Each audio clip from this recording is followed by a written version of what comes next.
Tertúlia. Meu boa tarde aí para todos e todas. Hoje é dia 5 de janeiro de 2013, sábado. O verbete é de número 2529. Ele tem 5 páginas, 48 elogias e 13 máximos. O tema é convivência prioritária. A especialidade é a conviviologia. Quem redigiu o verbete com muita classe é a nossa professora Neide. Ela é mesmo professora de profissão. Então, cuidado com ela. Que vocês há de ver o livro que ela trouxe ali, ó, parece do tombo, sabe a casa do tombo, a torre do tombo de Portugal. Tanto material que tem, olha lá. Como é que é? Definição. A convivência prioritária é a valorização das oportunidades evolutivas nos reencontros grupo-kármicos, vivenciada com lucidez por 2 ou mais consciências, homens ou mulheres, com o objetivo de aprender, reconciliar, melhorar as interações e utilizar os megatrafores, exercitando dessa forma a responsabilidade máxima no cumprimento das metas evolutivas conjuntas. O holopensene das inter-relações evolutivas. As oportunidades de convivência no dia a dia. A vivência da interassistencialidade da família nuclear. A priorização precoce das oportunidades evolutivas vivenciadas em grupo. A condição do autoexemplarismo do inversor no tocante à priorização das relações evolutivas. A ajuda mútua. A intercooperação a 2 da dupla evolutiva, a oportunidade de ajudar a quem precisa, o desviacionismo quanto à vivência das relações prioritárias. Para as convivências prioritárias, a assistência multidimensional, a colaboração em resgates extrafísicos, as retrocognições sadias, os cursos intermissivos pré-ressomáticos, descortinando a vivência do universalismo. A ressoma planejada, prevendo a convivência prioritária como aporte proexológico. A vivência da prática da TENEPS. A condição de mini-peça do max-mecanismo assistencial. Agora, nós temos aí na argumentologia o tópico sobre a taxologia com 10 efeitos quanto à teática da convivência prioritária. Vale a pena ver esses 10 itens. Remissão. São 15 verbetes, nós destacamos 5. Amizade interativa, com passageiro evolutivo, consciência de equipe, convívio compulsório, inseparabilidade, grupo kármica. Frase enfática. A autorresponsabilização pela harmonia das relações grupo-kármicas demonstra opção lúcida pela convivência prioritária e requer discernimento e cosmovisão sobre a evolução conjunta. Você prioriza e assume qual papel nas inter-relações grupais, o improdutivo ou o promotor das reciclagens interconscienciais conjuntas. Por qual razão? Eu lembro que a bibliografia específica tem 4 fontes bibliográficas. Agora, a mega-análise aí com João Paulo são 20 itens. Reencontro, reagrupamento, interassistencialidade, oportunidade, companhia. Empatia, amizade, admiração, colaboração, compreensão. Reconciliação, interrelação, intercooperação, interdependência e coexistência. Sociologia, priorologia, conviviologia, grupo-karmologia e interconscienciologia. Agora, o verbete hoje aí do dicionário é equilibriologia, o argumento é holomaturológico. Ele tem 2 páginas e meia. Agora, questionamentos aqui. Professor, de que modo a conscienciologia explica a homeopatia e a numerologia? Elas funcionam? Olha, a homeopatia funciona, e numerologia precisa ver o que é que a pessoa toca, porque tem muita tapeação nessas numerologias que se faz por aí.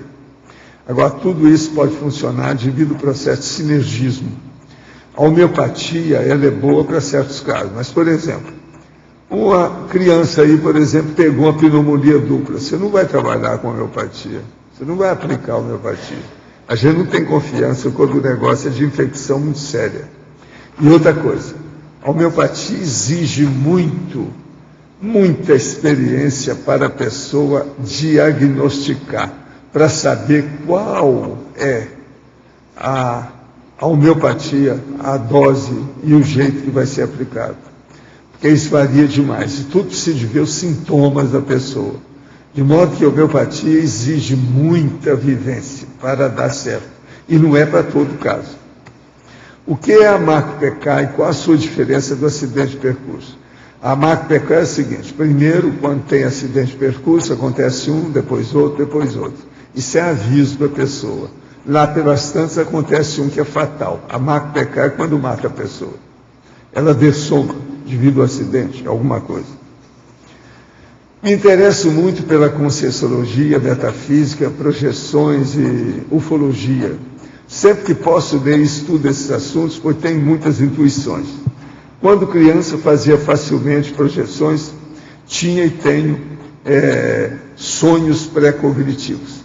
Em tertúlia anterior, o senhor afirmou poder abrir os canais parapsicológicos de pessoas bloqueadas. Como se dá esse processo? Existe algum tipo de pré-requisito? Sim.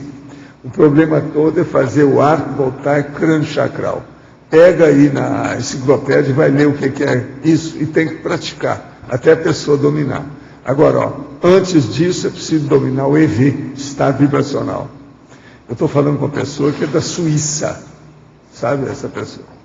Gostaria também de saber se o professor conhece a Cristina de Pascoal e suas afirmações sobre os extraterrestres arturianos. Não conheço. Não sei nada a respeito. Não tenho competência para falar nada. Agora, a nossa verbetógrafa, a professora Neide, na Fatologia, página 15, final da 5ª e 6ª linhas. Um dos grandes vilões da falta de comunicação é a televisão, ocupando o lugar do diálogo necessário nas famílias. E ainda tem os smartphones e computadores. Como eliminar esses entraves que vieram para ficar? Boa tarde a todos.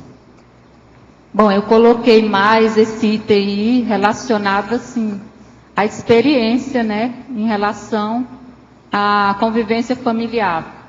Geralmente a família, ela se reúne, somos uma família de 9 irmãos, realmente a família se reúne e vai à frente da televisão. Agora, a questão é mesmo a priorização, né? Buscar a priorização da questão do uso do mental soma, da leitura, né, da escrita. Então, os pais de família começar a priorizar os momentos de leitura, né, desde a infância, né, a partir da infância, começar a priorizar os momentos de leitura. Colocar, por exemplo, uma biblioteca. Mesmo a criança, ela pequena, né, ela tendo esse contato com os livros, ela vai poder está voltada para o holopensene. Então, isso tem que iniciar a partir já da infância, para criar todo esse holopensene de priorização do mental soma, né? A televisão, a mídia, ela acaba que manipula e desvirtua a pessoa do que é prioritário, né? Que é a questão da evolução conjunta, que é a questão do tema de hoje, que é a convivência prioritária mesmo. Ainda em Fatologia, página 15, final da 7ª linha, poderia falar sobre a inversão mesológica quanto às rotinas inúteis? Inversão mesológica quanto às rotinas inúteis. Você, desde cedo, já ter essa intuição, né, de que você olha para um tipo de convivência, de rotina, que às vezes aquele padrão não serve mais para você. Aquele tipo de convivência já não é mais para você. Então, você faz essa inversão. desde o início, desde cedo, eu tinha essa questão comigo, de priorizar, buscar priorizar, estar em encontros, né, de pessoas, mas assim, com algum tipo de objetivo. Algum objetivo, não somente para conversas assim, às vezes, até mesmo inúteis, né? Às vezes as pessoas se reúnem para falar muito mal das outras pessoas. Então, priorizar desde cedo companhias que ajudam você a aprender mais. Agora, uma questão é você se situar naquele contexto e perceber mesmo, às vezes, naquele momento ele é prioritário. Agora você tem que chegar um momento, assim, que você perceba que aquilo não é mais, aquele grupo que você participa não é mais para você. Então, fazer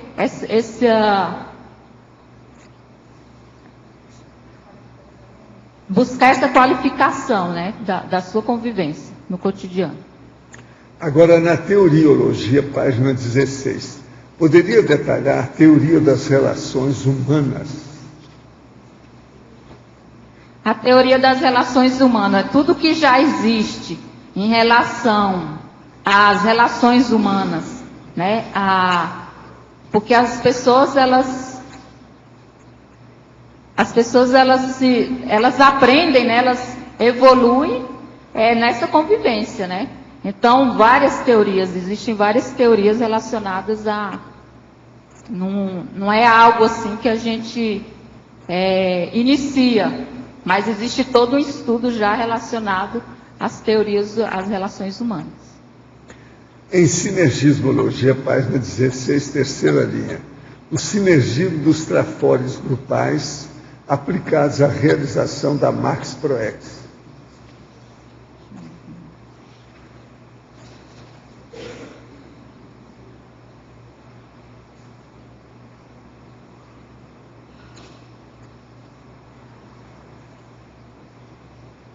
Então, é muito relacionado à questão da Conscienciologia, né?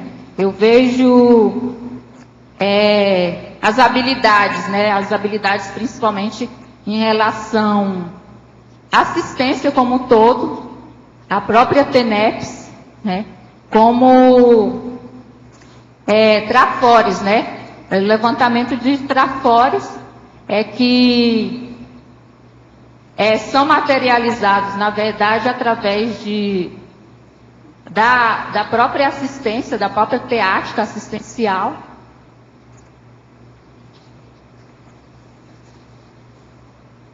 E a questão também da escrita, né? Eu acho que a escrita grupal, de registros, né, grupais, da convivência diária com esse princípio, a evoluciologia. Agora, neossinapsologia, página 16, a criação de neossinapses através das reciclagens autopensênicas, favorecendo a convivialidade sadia.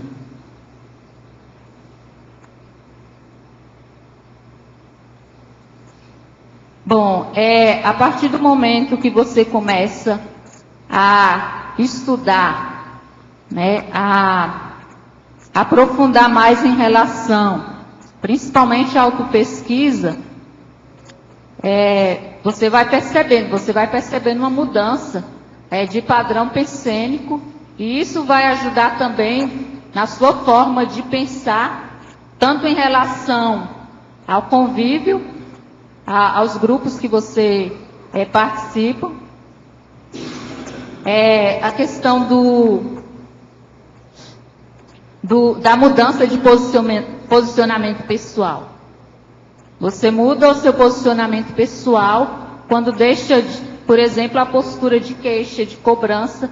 Então, é uma postura de posicionamento mental mesmo.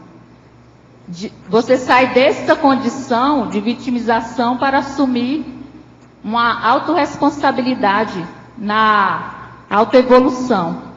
Então, uma postura, por exemplo, mental de o que eu posso melhorar, né, para ser mais assistencial com as pessoas de convívio mais próximo. E essa reflexão é uma reflexão que há algum tempo eu já venho fazendo. Então, buscar mesmo através do estudo, principalmente, essa mudança, né, de padrão pensênico. A criação das neossinapses ela é muito importante. Poderia aprofundar a taxologia, página 18, os itens 2 e 3?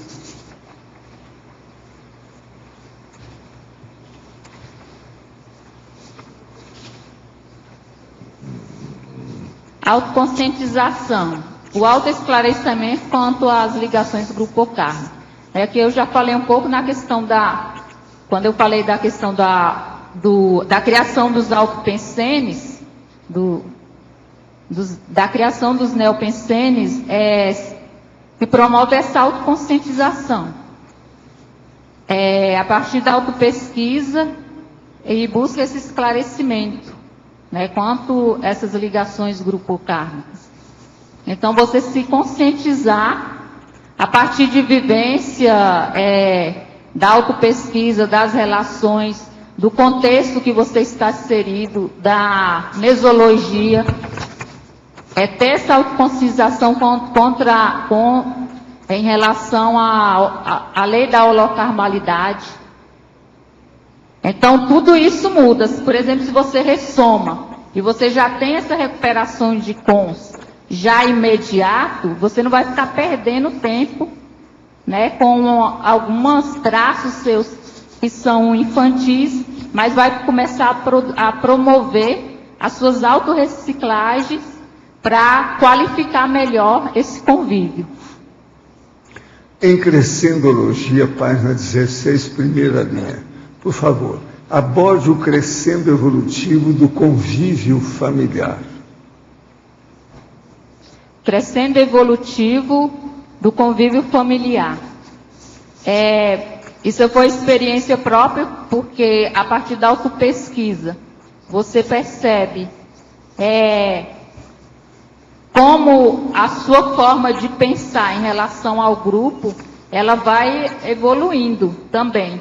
Você investe na autopesquisa e o seu pensar em relação àquele grupo, ele também vai evoluindo. Eu nasci numa família, são nove pessoas, mais 15 sobrinhos, então só eu faço parte da Conscienciologia, acessei as ideias da Conscienciologia. E eu percebo assim uma mudança significativa de quando eu iniciei o voluntariado até hoje, né, até assumir a docência. Então isso aí foi bem significativo, o tipo de mudança que ocorre. Professor, trabalho em comunidade terapêutica que trata de dependentes químicos.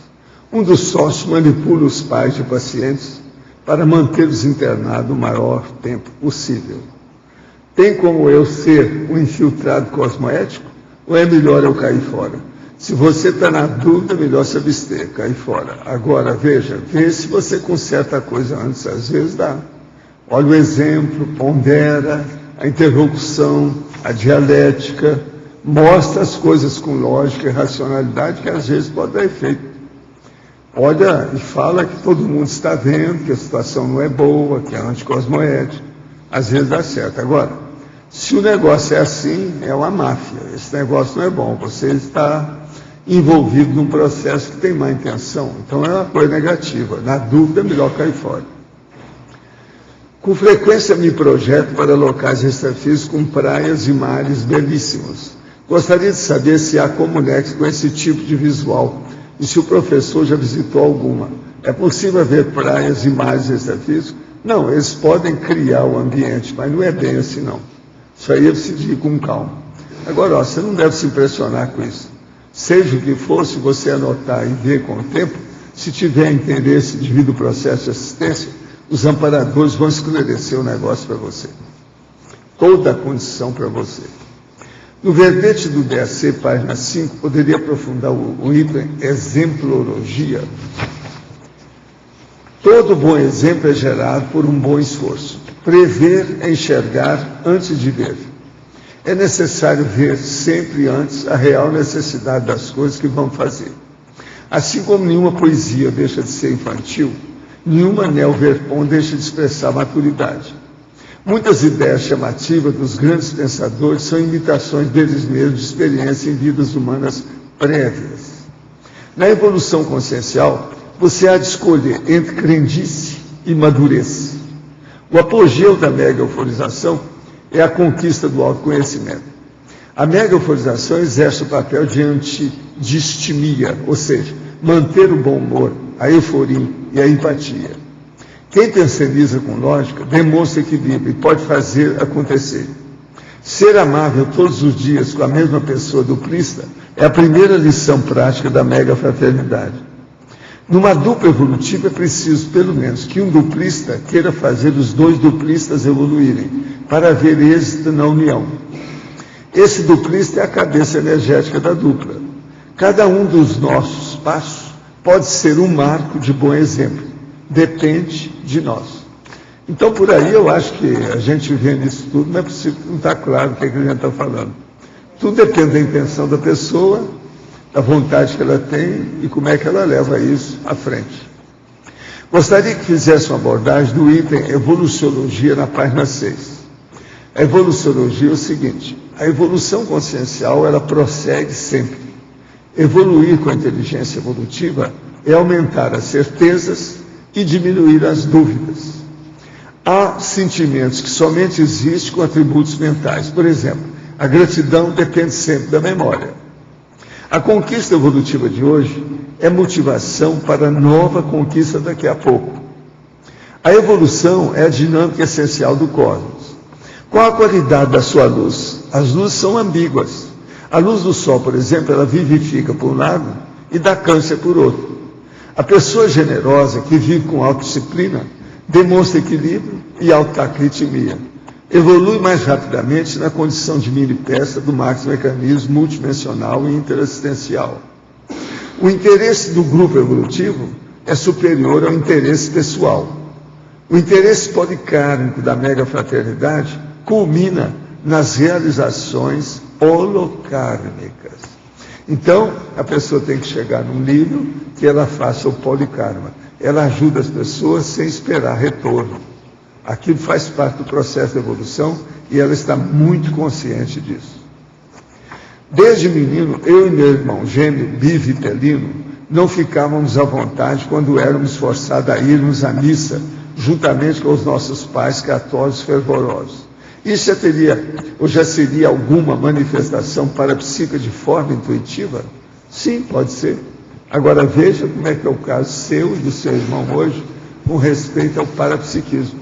Isso aí é que pode mostrar o processo, né? Extrafísico, de experiência pessoal, etc. Professor, na página 5, o item ninhologia, o senhor poderia aprofundar? O lar é a árvore porta-ninhos da dupla evolutiva, duplologia. Sim.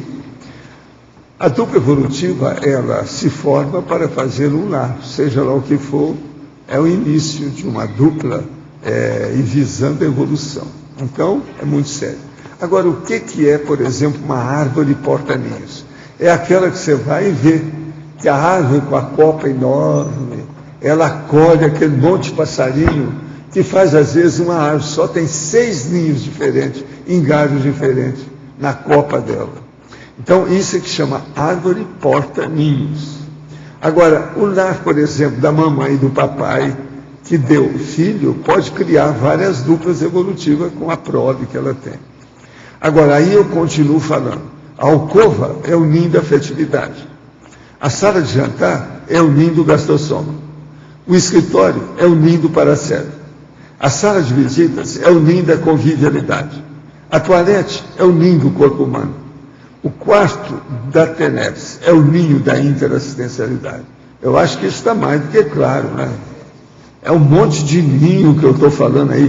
Tem exatamente 6 tipos dentro da casa. A pessoa vai entender, então, como é. O lar é uma árvore, porta, ninhos, por incrível que pareça. Agora, quase sempre ninguém fala isso, eu sou obrigado a estar explicando aqui para as coisas ficarem mais claras no equilibriologia. Agora, a equilibriologia que leva a pessoa para aquilo que está escrito lá, ó. Auto-imperturbabilidade, que é lá do memorando. É a base de tudo. Uhum. Professor? Sim. Por favor, no DAC, em evoluciologia, o senhor fala aqui na terceira linha, a gratidão depende sempre da memória. Por favor, poderia aprofundar? O problema todo é o seguinte, por exemplo, você pode ter uma série de reações com as pessoas. Essas reações, por exemplo, você aprecia a pessoa e, vamos dizer, até respeita aquela pessoa e você até admira aquela pessoa. Isso é um processo natural seu. Você não precisa usar nenhum atributo mental que você tem. Agora, por exemplo, na questão da gratidão. A gratidão é uma coisa que alguém fez de bom para você e que você não esquece aquilo, você agradece, você privilegia aquela pessoa com todos os seus sentimentos bons, devido você lembrar daquilo. Essa lembrança exige a memória.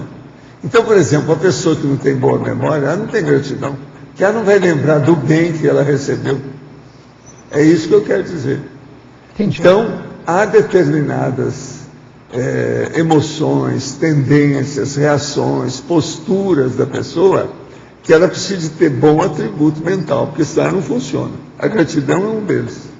É muito mais complexa essa reação do que o normal.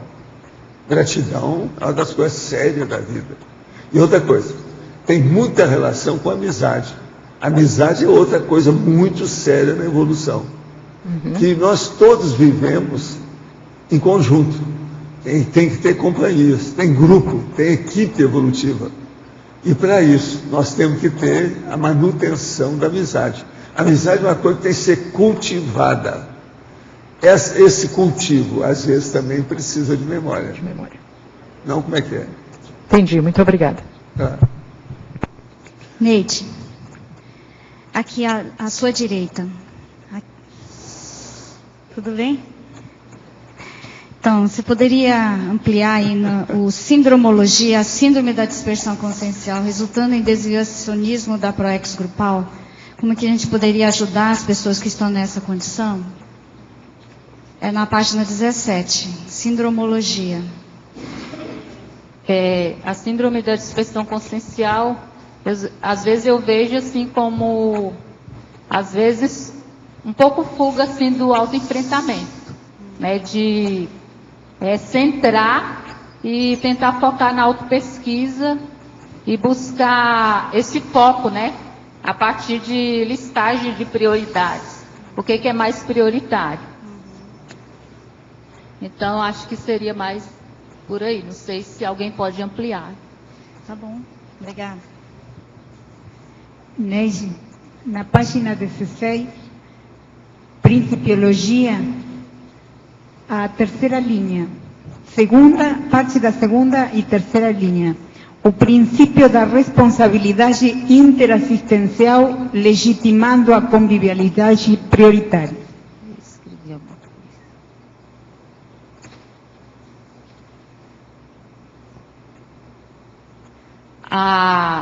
Ela tem relação com os acertos grupocarnos, né? Você ter essa noção da sua responsabilidade quanto ao, por exemplo, você desdizer, né? Pegando a questão da holocarmologia, é você ter essa noção de que você tem que fazer um trabalho, por exemplo, de desdizer o antes dito no passado, por exemplo.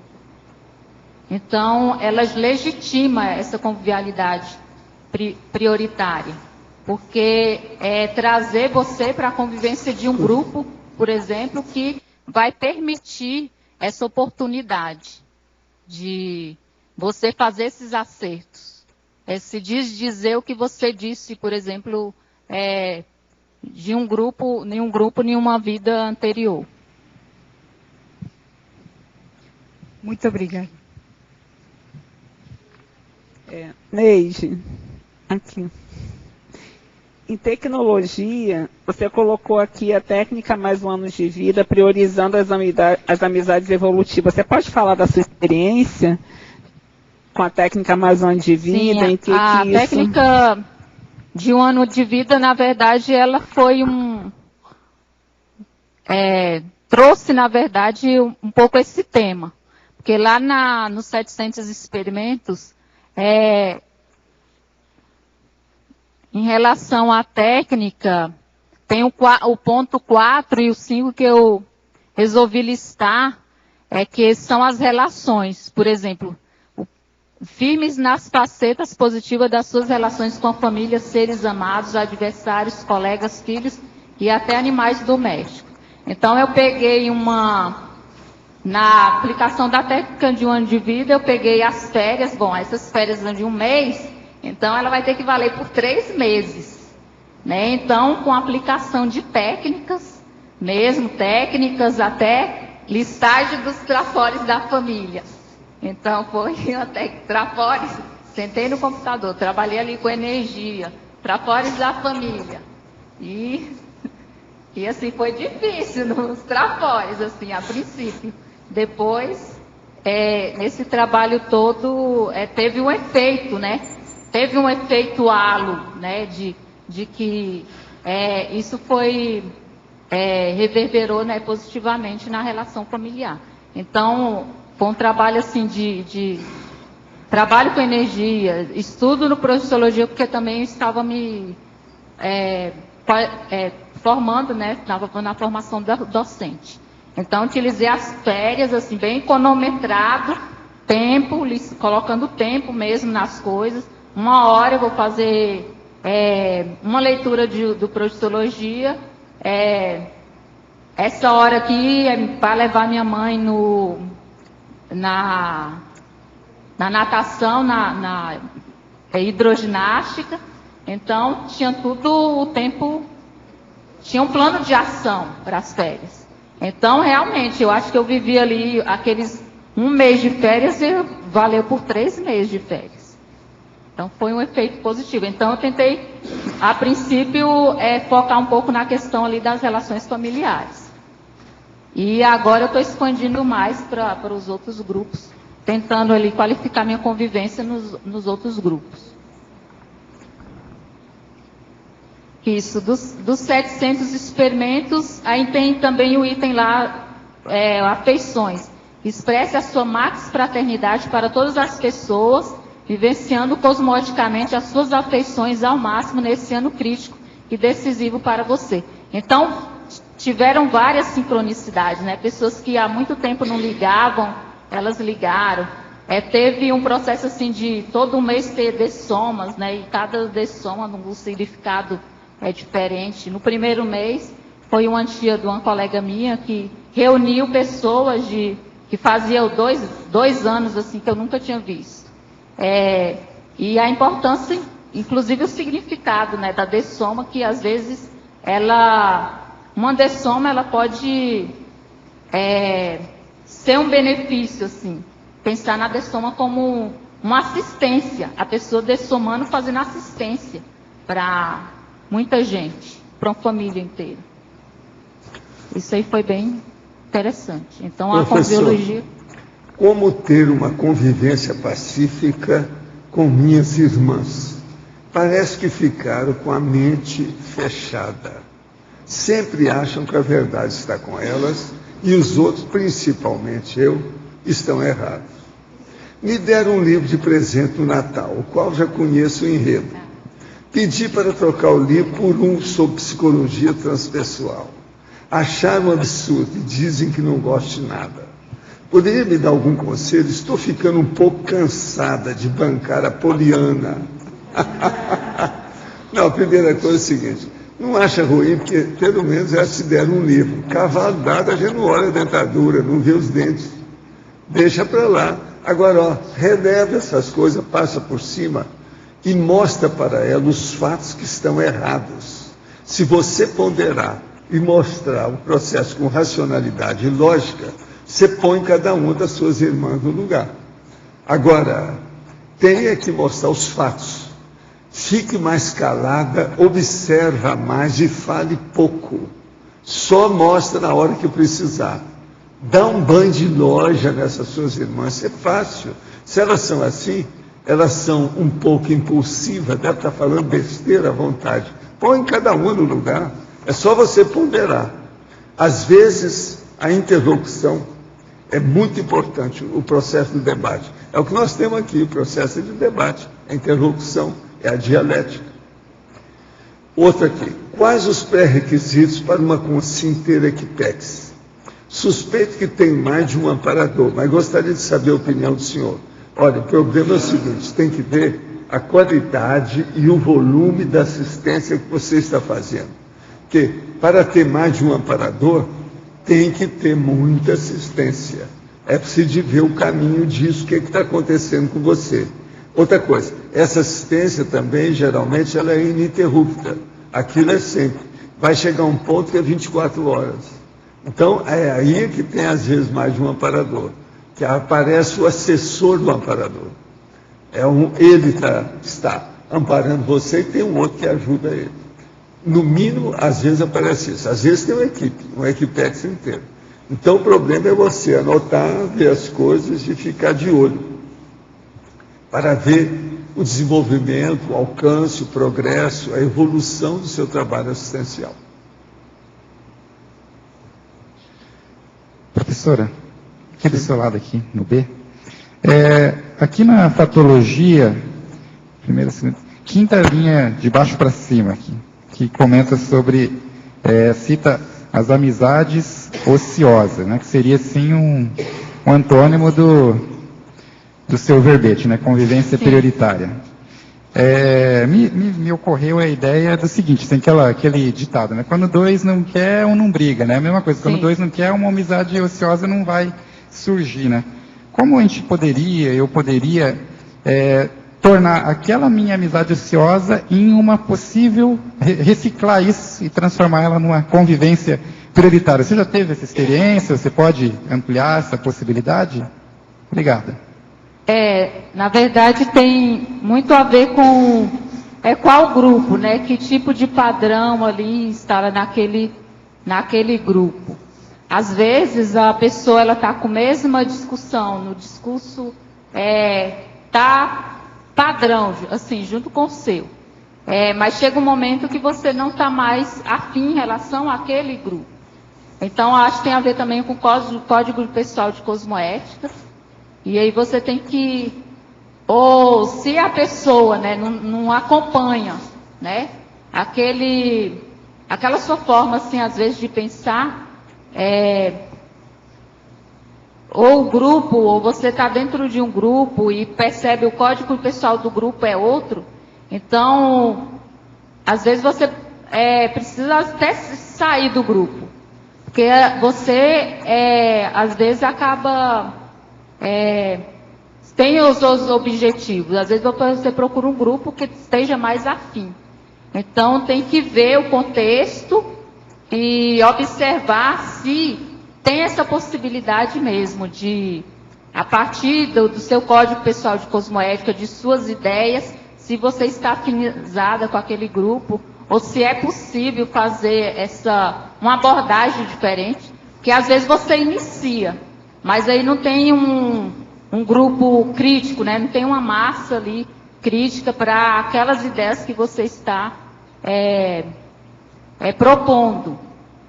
Né? Não, você percebe que ainda o povo ainda precisa ainda de engatinhar, de algo assim anterior. Eu falo isso porque de grupos assim que eu participei e de escola, por exemplo.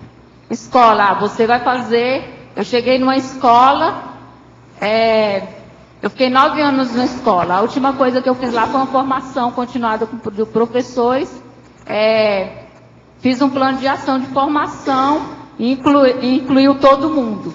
Aí eu cheguei em um outro grupo, né, a escola começando, todo mundo de novo chegando. não dá para mim passar o que eu fiz no último ano, que eu passei na autoescola, 9 anos, chegar e instalar esse mesmo padrão. Vamos fazer um plano de ação, porque as pessoas ainda precisam chegar nessa maturidade, né, para assumir, às vezes, um trabalho que é coletivo. Ainda tem muita questão do individualismo. Então, tudo é um processo. Aí você tem que ver. Você tem que ver quantos anos você vai ficar naquele grupo ainda fazendo essa gradação, né? Esse trabalho é gradativo. Porque se você ficar 5 anos e ver que nada mudou, ainda não conseguiu mudar e tal, aí você pode estar, às vezes, procurar um grupo que esteja mais aberto. Entendeu?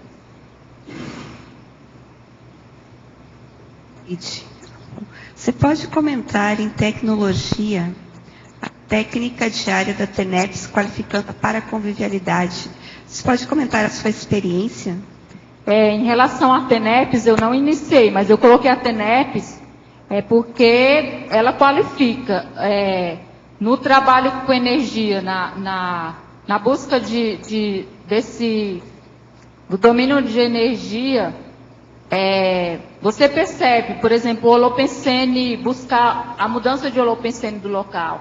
Você colocar um estande de livros, buscar esse trabalho, você já percebe que muda. Você chegar num ambiente e perceber que você pode mudar ali com suas próprias energias. A sua forma de pensar, se você tem um antagonismo e o contrapensene, se você tem um posicionamento contrário, você poder fazer isso com suas energias e mudar também o ambiente. Então, a questão da TENEPS, ela vai sim, e tem a ver, né, com as relações com o processo do holocármico, com tudo que vai propiciar os reencontros grupocármicos, também os acertos grupocármicos ali. Está tudo muito relacionado à questão da TENEPS. Agora é uma prática ainda que está prevista para esse ano, eu dar início. Ede, por favor. Agora há pouco você trouxe que você é pertencente de uma família de 9 irmãos. Sim. Eu gostaria, e você é a única que é da Conscienciologia. Eu gostaria que, se você puder nos explicar qual a sua convivência prioritária dentro do seu grupo karma familiar, principalmente seus irmãos. Como é que é essa relação para você? A única consciencióloga e eles não. Bom, aí a questão mais é do exemplarismo. Bom, aplicar a técnica de 1 ano de vida. Eu cheguei na família e anunciei mesmo. Fui, inclusive, fazer almoço. Aconteceu muito sincrônico, né? A questão. E aí exemplifiquei, as metas na minha porta.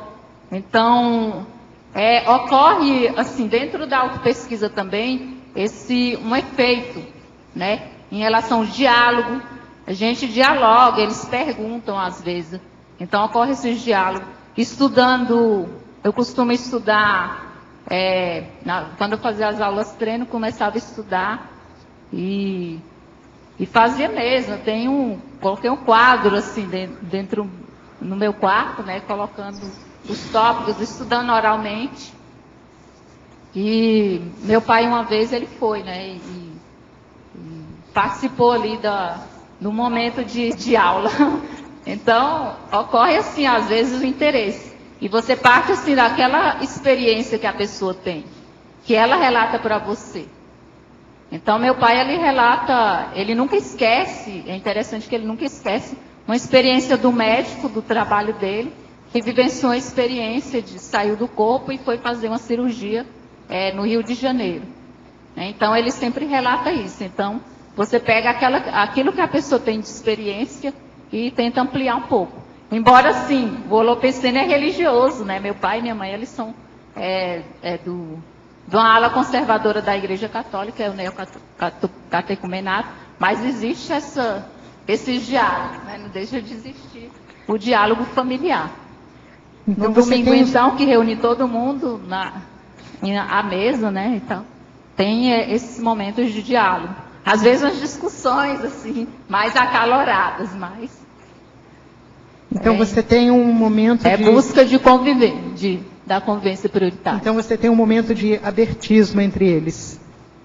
Sim, em alguns momentos. Outros momentos, na verdade eu estou mais assim, não falo muito, porque tem um momento que você chega, você acessa as informações e quer que todo mundo saiba.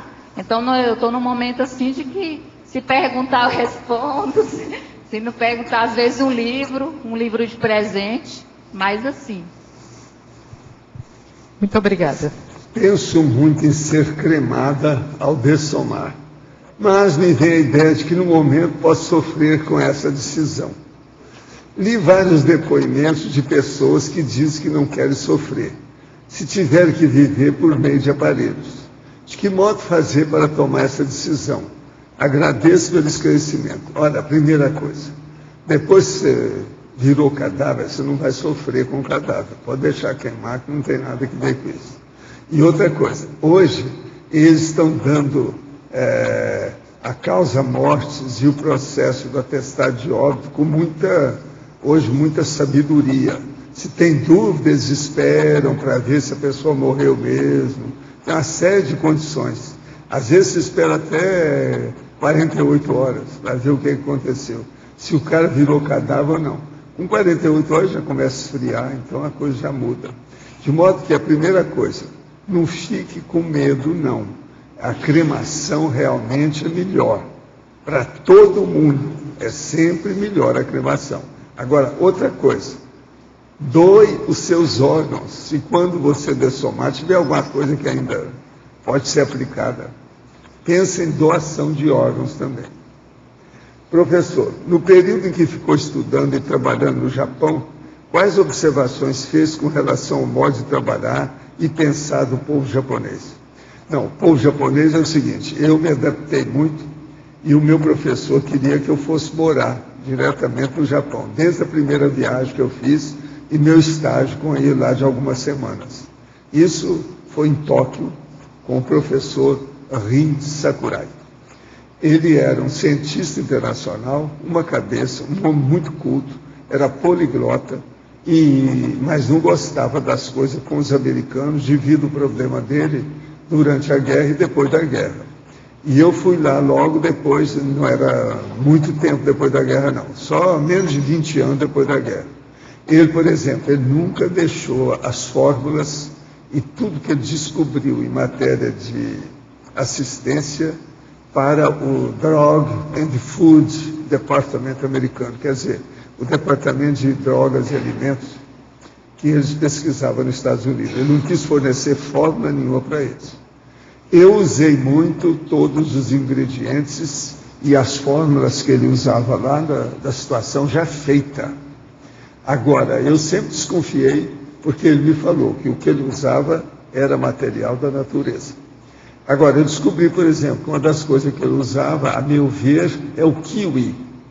Ele fazia a essência do kiwi, principalmente aquela parte branca do kiwi. Aquilo ali é que ele trabalhava para ver, que isso é uma das coisas que tem por lá. E ele devia de fazer isso com outras frutas e condições nesse sentido. Ele tinha uma poção, que era uma espécie de uma colônia mais grossa, que a gente injetava nas pessoas. Com isso, acabava as rugas, melhorava todo mundo e nunca dava problema. Agora, eu trabalhei com isso aí cerca de 3 anos. Atingi um monte de gente, nunca tive reclamação de nada.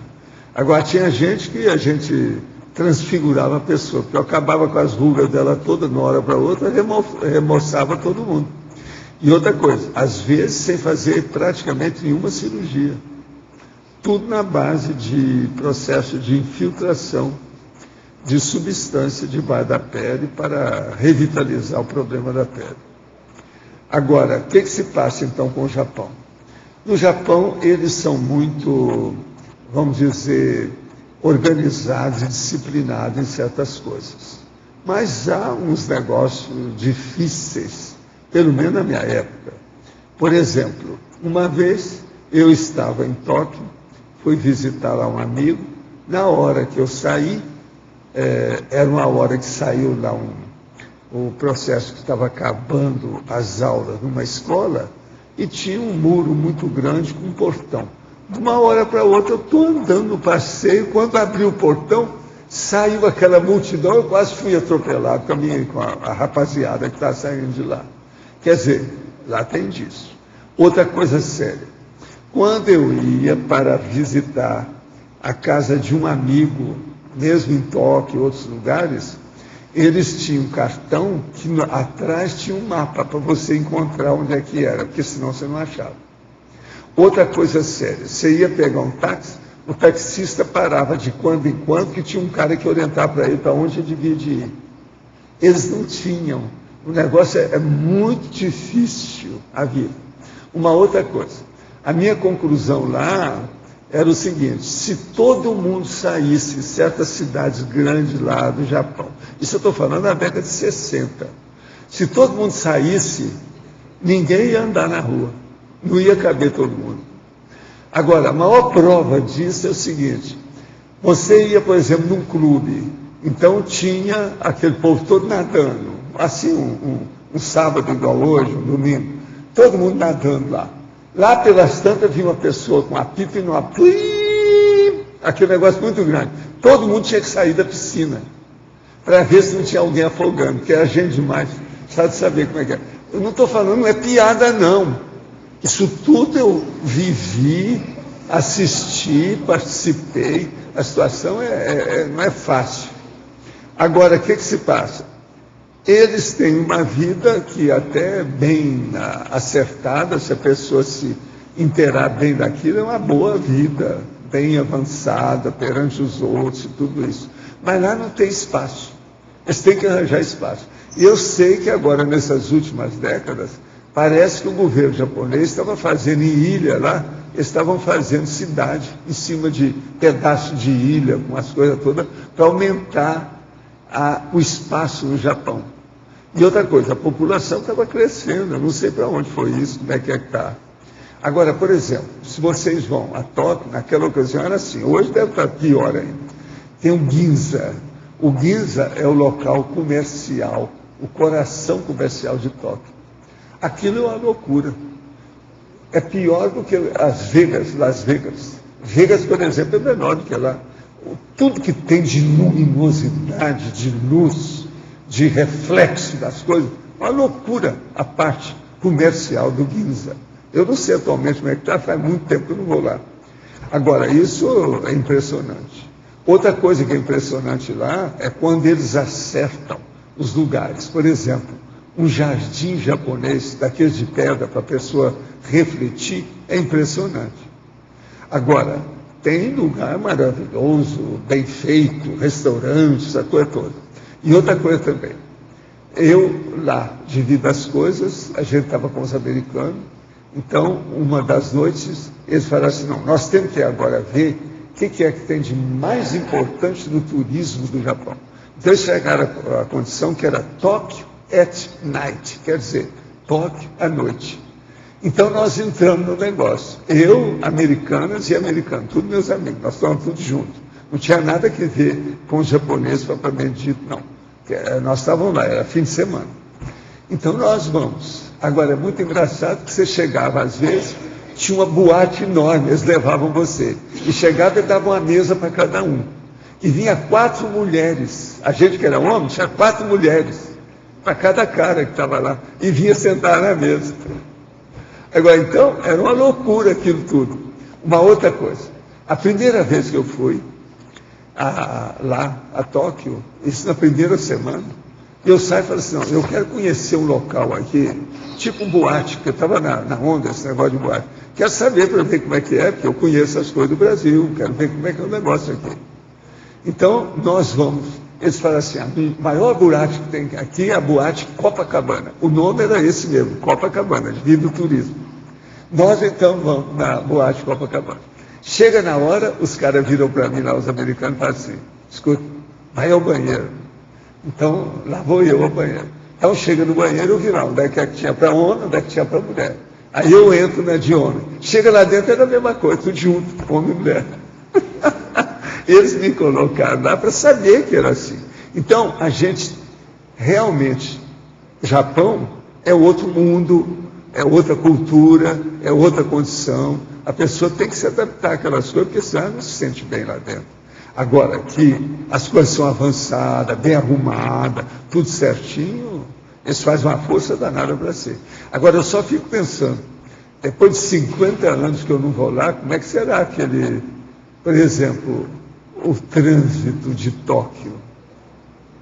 Eu fico pensando. E eles começaram a fazer tudo quanto é, você sabe, aquelas máquinas que andam com pressão de ar, etc., tal, para andar depressa. Né? Eles são especialistas nisso, porque lá o jeito tem que ser umas loucuras desse tipo mesmo.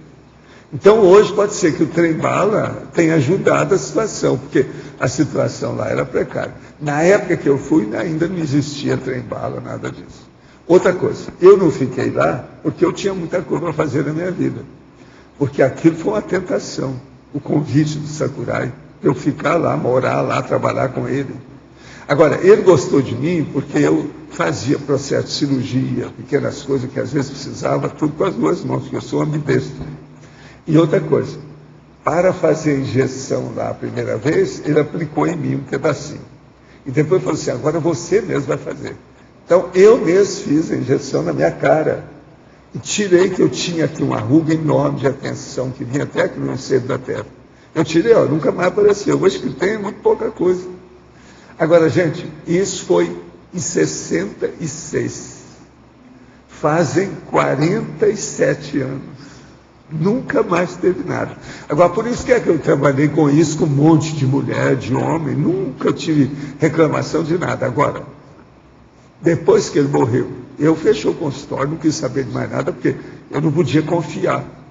Ele confiava muito numa enfermeira já velhinha que trabalhava com ele, ela que cuidava das emulsões que ele fazia. Mas depois que ele morreu, eu não quis trabalhar mais com isso. Agora, era uma plástica sem cirurgia. A base era cosmiatria. A base mesmo não precisava de cirurgia, a maioria dos casos. Então, isso era o máximo. Você renovava uma pessoa na hora. E outra coisa, eu dava indicação para as mulheres. Né? Agora, eu trabalhei com as mulheres do Takarazuka, que é o maior teatro secular do Japão, que aquilo é da cultura deles, é uma loucura. Cada mulher mais bonita do que a outra. E elas fazem papel de homem e de mulher, dependendo da mulher, da atriz. E também trabalhei com o Kabuki. O teatro Kabuki são os homens que fazem papel também de homem e de mulher. Então era muito estranho aquele negócio. Aqueles homens, por exemplo, que iam ser mesmo mulher o tempo todo e querendo arranjar seio. Então tinha que arranjar seio para ele, aquele negócio todo, ver como é que era. Mas a coisa melhor era tirar aquelas meninas que já era tudo muito bonita, e você tirar uma ruguinha que aparecia, uma coisinha, a ficar felicíssima. Quando eu saí de lá, eu trouxe um monte de dedicatória, de retrato das moças mais bonitas que tinham, lá do Takarazuka, para mim. Mas então eu coloquei no meu consultório no Rio, em Copacabana, deixei lá. Agora, as fotos das mulheres eram tão bonitas que os caras foram lá roubar algumas coisas que tinham, as imagens, roubaram no consultório um dia, levaram as fotos tudo junto também. Eu nunca mais vi as fotos da dona. Agora tem a dedicatória com meu nome, os negócios todos, em japonês, tudo bonitinho, outras em inglês. E eu perdi as fotos da dona. Mas as japonesas eram lindérrimas. Outra coisa, ninguém é igual chinesa. Não toma sol, para não piorar a pele. Então a pele é aquilo que se chama de ebúrnia, né? Os poetas chamam de ebúrnia, que é super linda, clara, límpida, não tem mancha, não é encardida, não é nada. Uma loucura as mulheres. Agora, qual a habilidade do povo japonês que mais despertou sua atenção? A habilidade deles é a persistência. Eles são determinados na história. Aquilo é impressionante. Agora, eu vejo, por exemplo, a dificuldade maior é pelo tamanho do corpo deles. Eles não são bons de reflexo, igual a gente, não. Por isso que o trânsito é difícil. Por isso que tem muito carro, quando eles começaram a fazer, era tudo carro menor. Que para eles é melhor isso. Eu, por exemplo, lá era diferente da média, por causa do meu tamanho. Você está entendendo?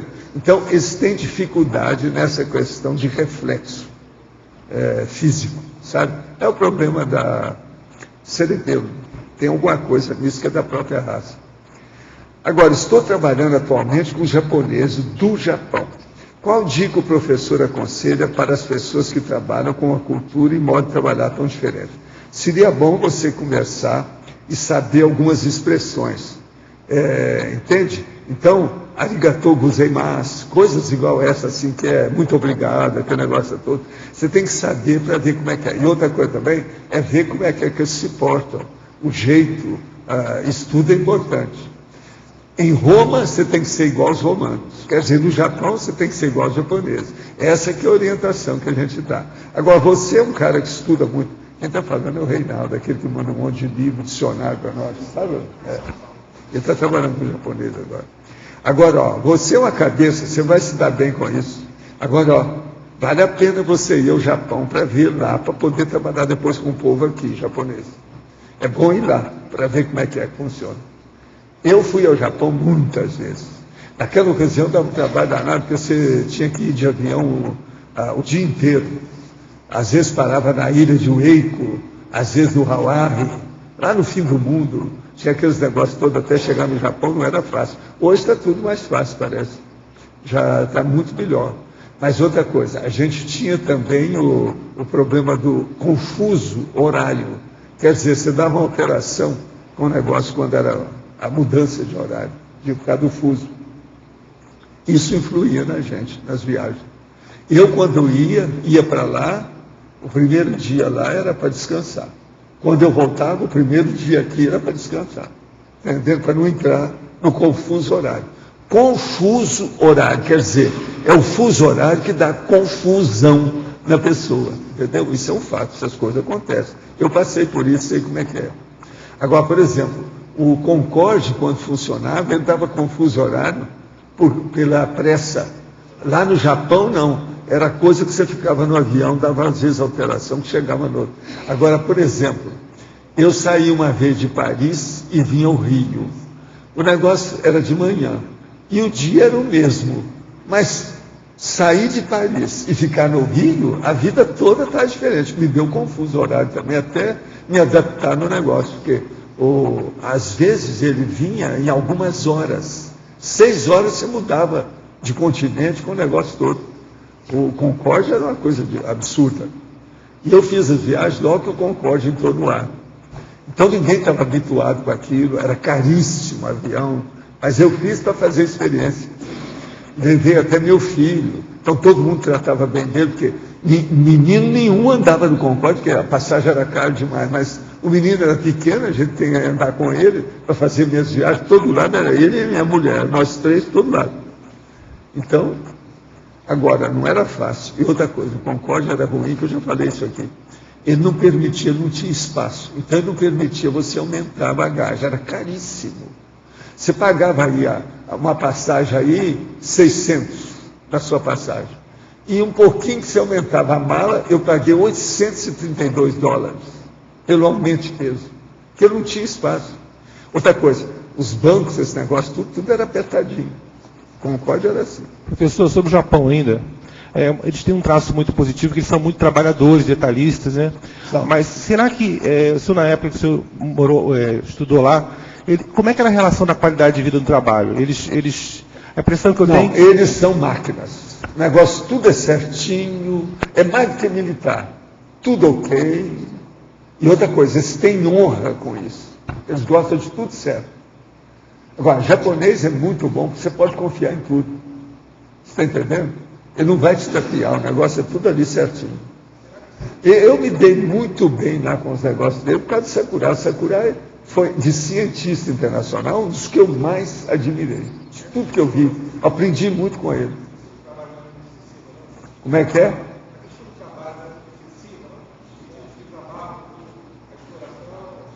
Às vezes ele tem porque eles trabalham demais, né? Eles ficam doidos com as coisas que eles fazem. Eles querem chegar no objetivo, não querem saber.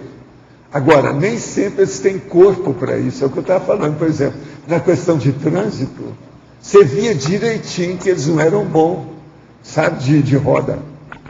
A gente fala no Brasil, bom de roda. Eles não eram bons de roda, devido ao problema. Eu acho que é o corpo pequeno e pouco reflexo. Outro fator muito positivo é o Koban, a polícia, a segurança do japonês é muito boa. Eles cadastram todo mundo, os bairros conhecem, o policial Não, conhece eles todo têm mundo. estatística de tudo, sabe de tudo. Isso é ótimo. É uma loucura o negócio deles. Agora, você sabe, a natureza ainda funciona, né? Tem aquela história que eu nunca pude esquecer, porque foi um auê. Ninguém esperava aquilo. Nós estamos lá, aquela equipe, tinha gente comigo, gente de outro lugar, dos Estados Unidos, tudo, homem, mulher, tudo gente. Então aí eles falam assim, nós vamos hoje num lugar granfino que eu quero pagar. Isso é um dos americanos que queria pagar. Eu quero dar um banquete para vocês hoje. Vamos escolher qual é o restaurante mais caro e melhor que tem aí. Aí eles arranjaram um que dava filé, que no Japão isso era caríssimo, negócio bravo. Então nós vamos ao tal restaurante do tal de filé para comer, como se fosse uma churrascaria, mas um restaurante Grand Finé. Então nós chegamos lá, tinha uma mesa enorme, toda dourada, que era onde eles assavam as carnes, para mostrar para todo mundo o negócio, tudo ali. Mas separado, tinha um lugarzinho para quem você via. Tinha tudo espelhado, tudo arrumado, com vidro, tudo arrumado. E dentro havia jardim de inverno, flores, plantas, um negócio super granfino. Então nós estamos lá, a gente faz o pedido e a turma está esperando. Daí a pouco a gente vê que começa a fazer um barulho, um processo de trovão, raio, daí a pouco cai uma tempestade. Mais uma senhora tempestade, quando nós vimos a água estava chegando no pé da gente, sabe, inundou o restaurante inteiro. A gente teve que cair fora dali, nada de bife, nem de filé, nem de nada. Que era steakhouse, sabe, em inglês, eles colocavam assim aqui em inglês por causa dos turistas, né? Então, era steakhouse, era maior de Tóquio, mas eles não previram alguma coisa e a tempestade inundou tudo. Também a tempestade tinha inundado muita coisa lá nesse dia, inundou muito lugar. Mas, por exemplo, isso aí foi... Aí eu falei assim, japonês não acerta em tudo. Tem coisa que eles erram, tem coisa que não previram. Aí a turma toda começou a rir e a gente caiu fora. Vamos comer em outro lugar lá, em outro lugar. Mas não deu. Entende? Não, agora, nesse dia ninguém pagou nada. E a americana não gastou dinheiro. Porque como é que ia ficar? Se há de ver a cara de frustração do gerente, do povo tudo falando para a gente, que estava todo mundo granfino, todo mundo bem acertado. Eles viram que o negócio era nível alto, né? Porque nós fomos lá, tinha que estar tudo a caráter, entende? Alto nível mesmo, né? Então, se há de ver, falar, mas a gente nunca esperava, e o homem desesperado lá, terrível aquilo. Agora, eu nunca vi assim, uma inundação de restaurante, foi só essa que eu vi na minha vida, em qualquer lugar. E nunca a gente ia esperar isso acontecer ali. Professor? Sim. Aqui.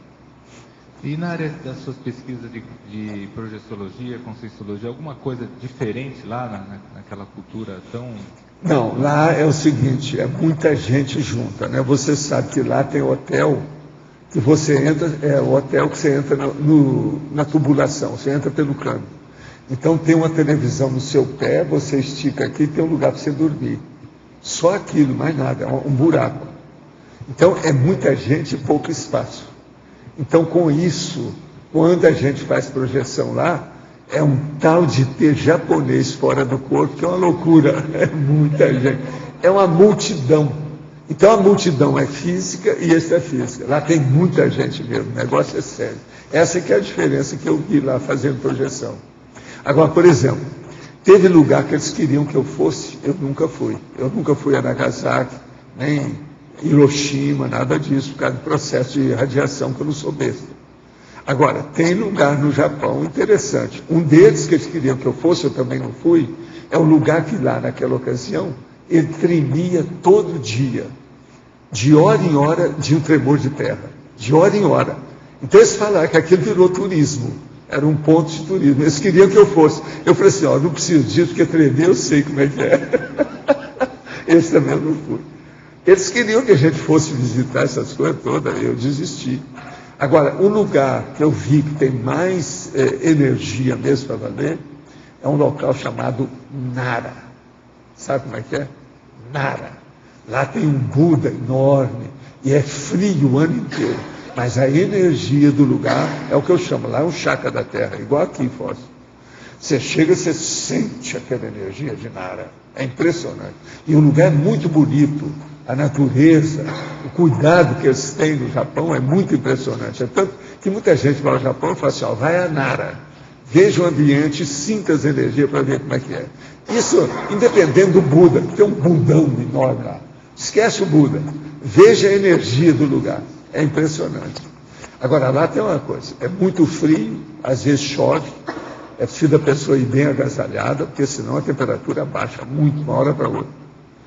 Mas vale a pena ver. Esse é um dos melhores lugares do Japão, é Nara, que é o nome. É igual o nome da Nara, sabe a Nara? Nara de Oliveira aí do Everton, o nome é o mesmo. A pessoa fica onde? Fica perto de Tóquio, esse lugar? É. Fica perto de Tóquio? Não, não é longe. No Japão não existe longura. Porque tem várias ilhas, né? Presta atenção, no Japão não existe longura. Eles falam isso. Tem colegas que já vão pesquisar. Mais ou menos aonde? Agora, uma maior loucura que eu sempre falei com eles era fazer esse negócio de mexer com irradiação. E a maior prova é isso. Olha o que é que aconteceu depois. Eles agora estão querendo cair a ficha. Gente, foi aquele monte de gente que morreu. Em minutos, milhares de pessoas foram mortas pela bomba atômica. Mas eles não guardaram isso na cabeça. Fizeram depois essa buzina atômica. Eles são doidos, né?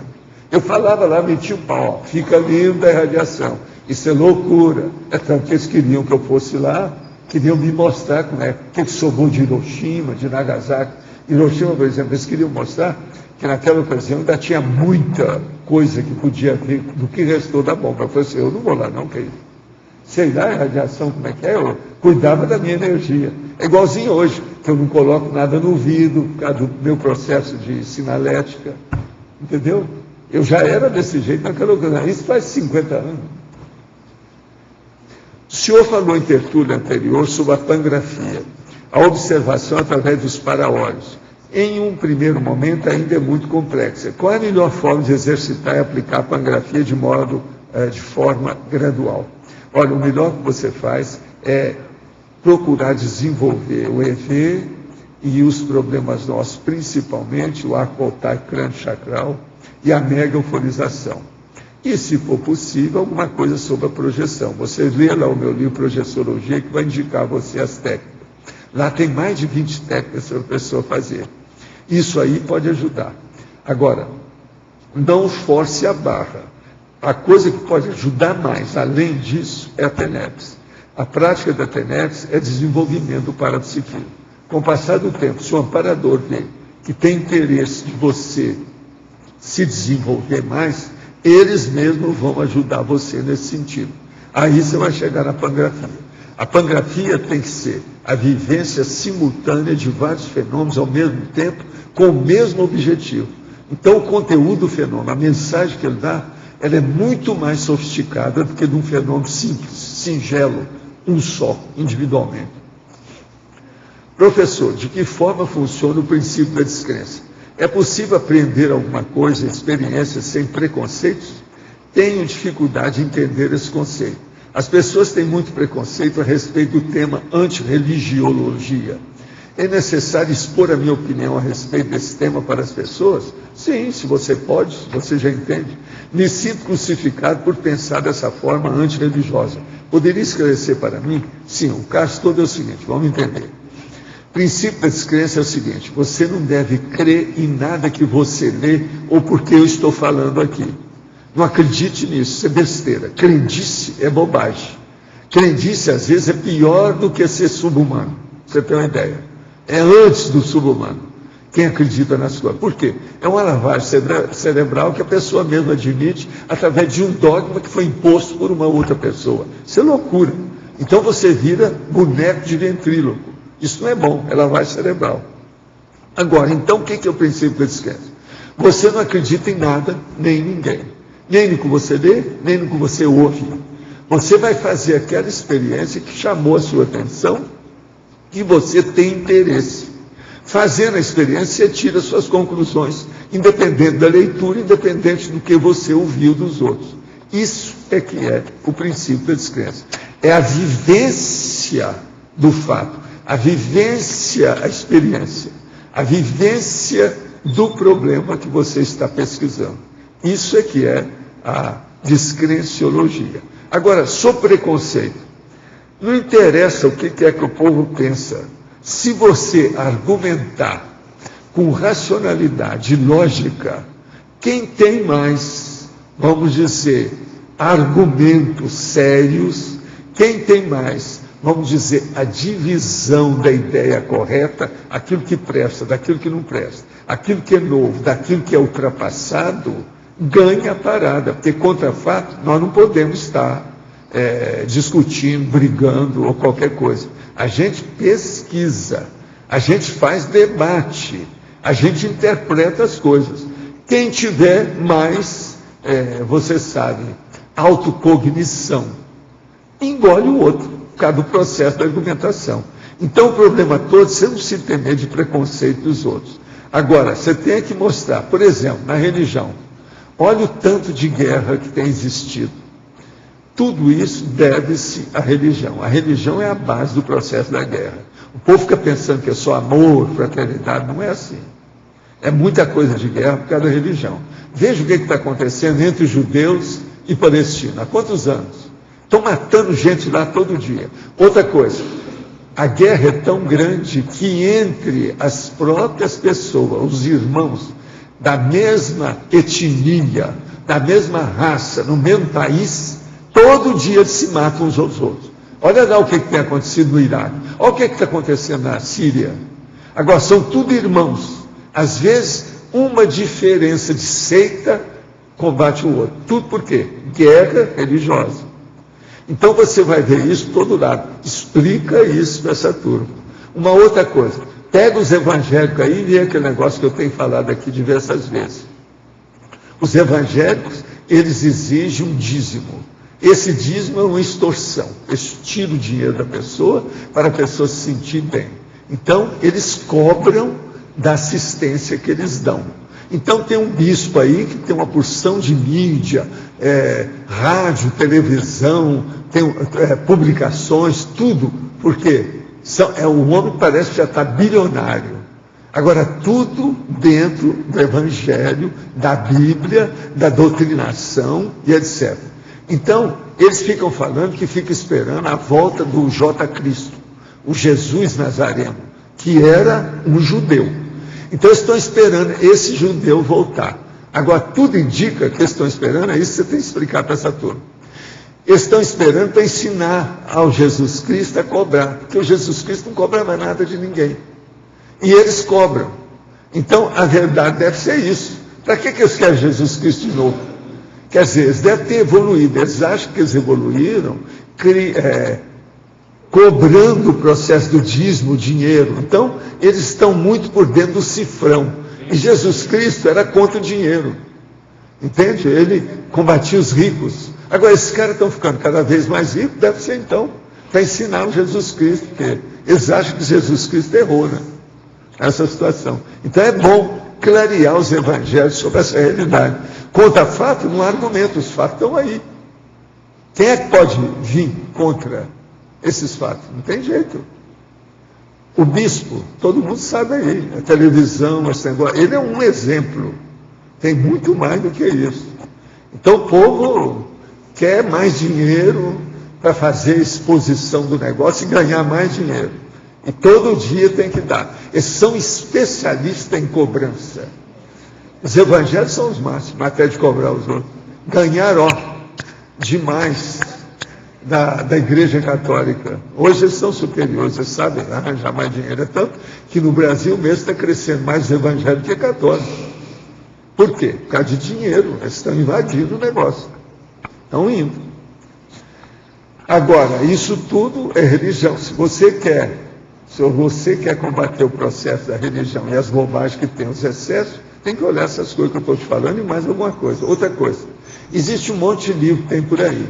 Um deles tem um autor que chama Sam Harris. É Harris que escreve. Sam, S-A-M, Harris. Tem um livro muito bom sobre esses processos. Ele tem mais de um livro, vale a pena ver. Isso pode te ajudar aí na argumentação, para você falar com essa turma.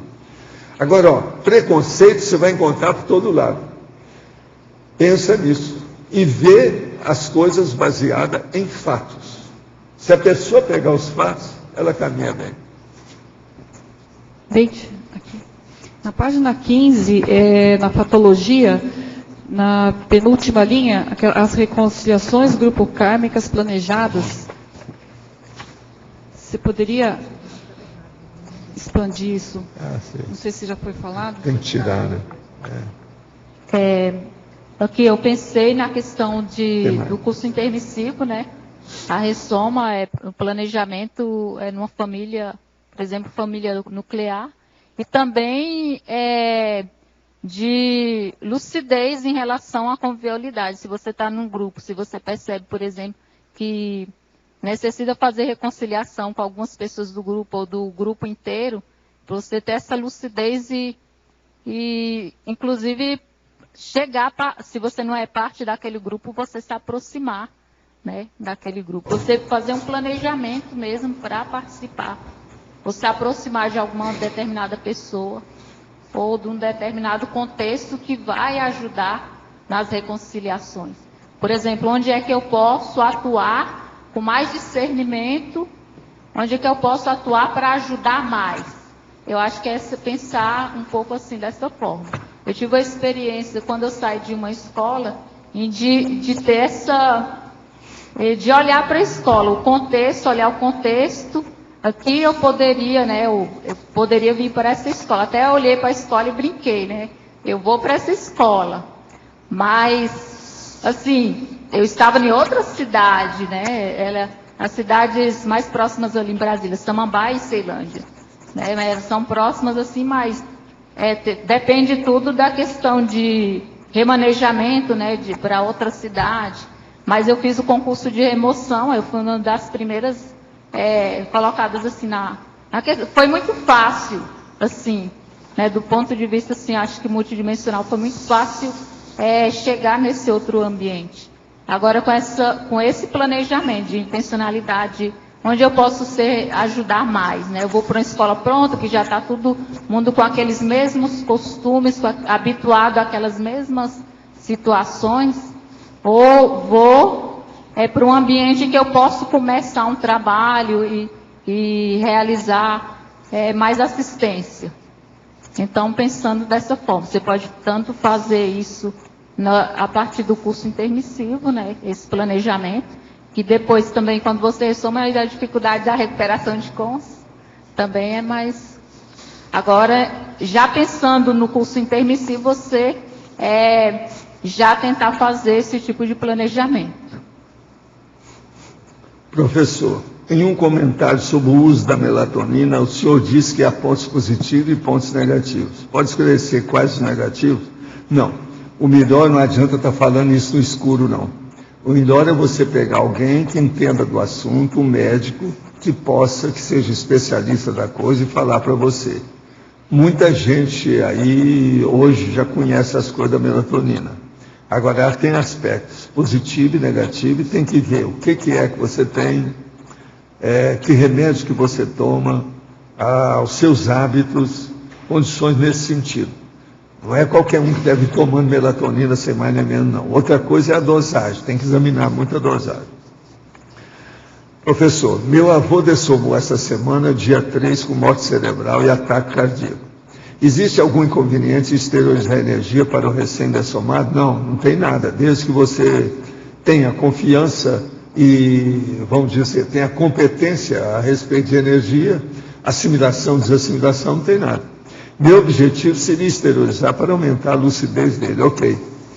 Ponha a energia e entregue ele para o destino dele. Se ele dessomou, porque tem sua razão de ser. Cuida da sua vida, porque você ainda vai ficar muito tempo por aí, que o povo está vivendo mais de 100 anos. Agora, a nossa verbetógrafa, como vê a zooconvivialidade dentro da convivência prioritária? A zooconvivialidade, tem a ver aí com o conceito mais amplo, que é a holoconvivialidade, né?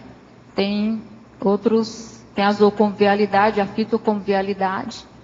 É o respeito, acho, no geral, à natureza, a convivência aqui com as plantas, com não só os animais, mas todo esse elo, essa reciprocidade da natureza no geral. É aprender a conviver com os pequenos animaizinhos, né?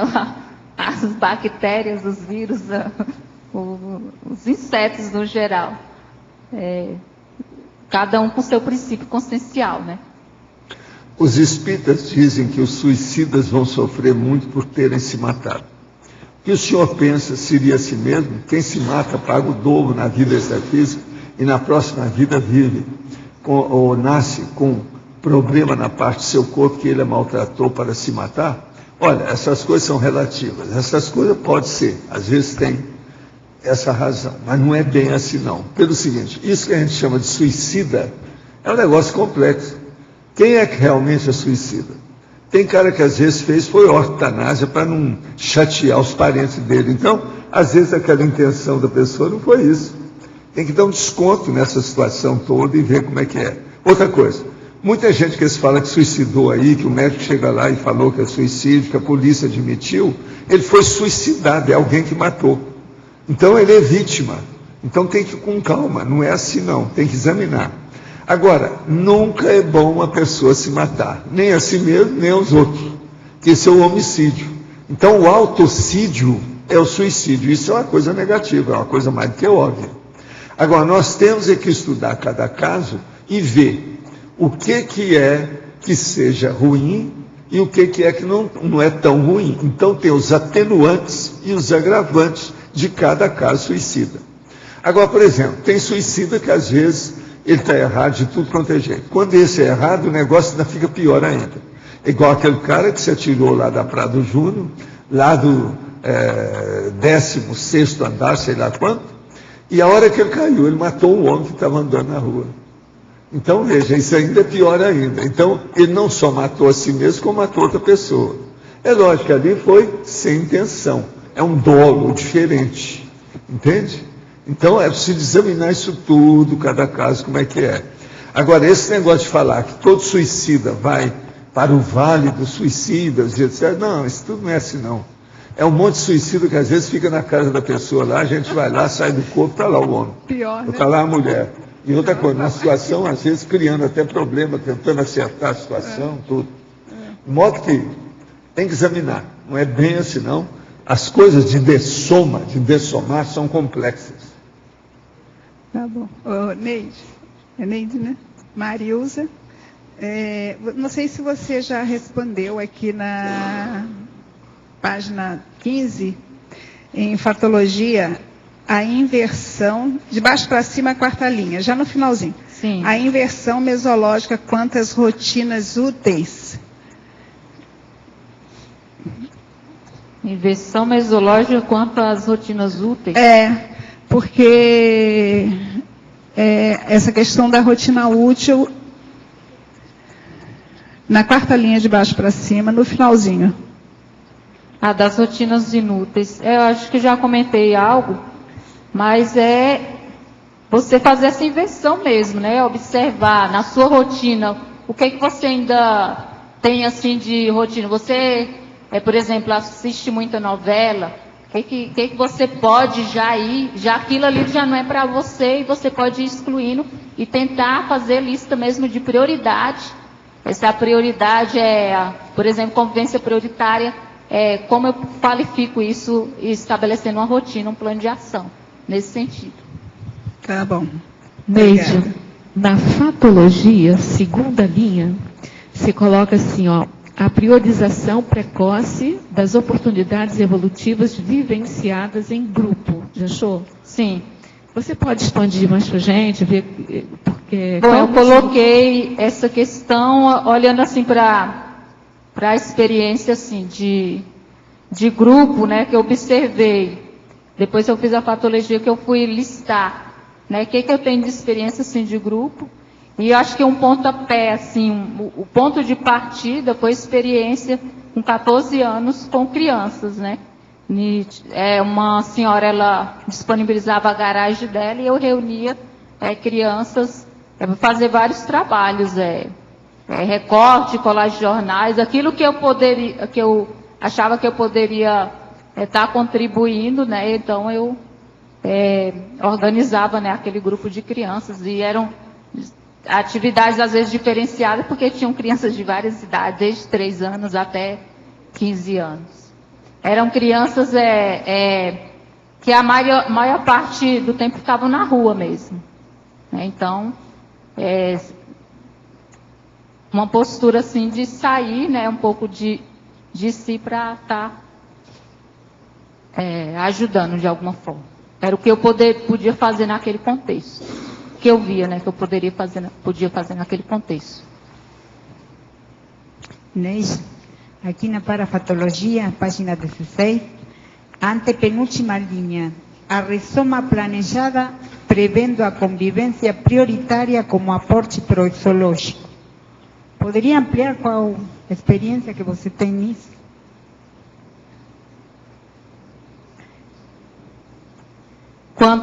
Eu já respondi, tem a ver quanto à intermissão, né? De ter um planejamento, né, prevendo uma convivência prioritária, uma convivência com um determinado grupo, que vai possibilitar essa evolução conjunta com os aportes proxológicos, com os aportes que vão ajudar nessa... A verdade que o grupo, na verdade, ele é um aporte. Ele torna-se um aporte para uma proex grupal, né? Para reconciliações, para vivência com qualidade. Convivência com qualidade. Professor Waldo, aqui no verbete do DAC, na página 4, na esforçologia, segunda linha, o senhor comentou aqui, falou sobre o mini alto esforço como unidade de medida do autocompletismo existencial. Você pode ampliar, por favor, essa questão do mini alto esforço? O esforço aqui é o seguinte: a unidade de medida do autocompletismo existencial, o autocomplexo, é o mini alto esforço. A explicitação sem o autotestemunho surte pouco efeito. Quer dizer, tem que ter o testemunho da pessoa, a participação dela, o exemplo que ela dá.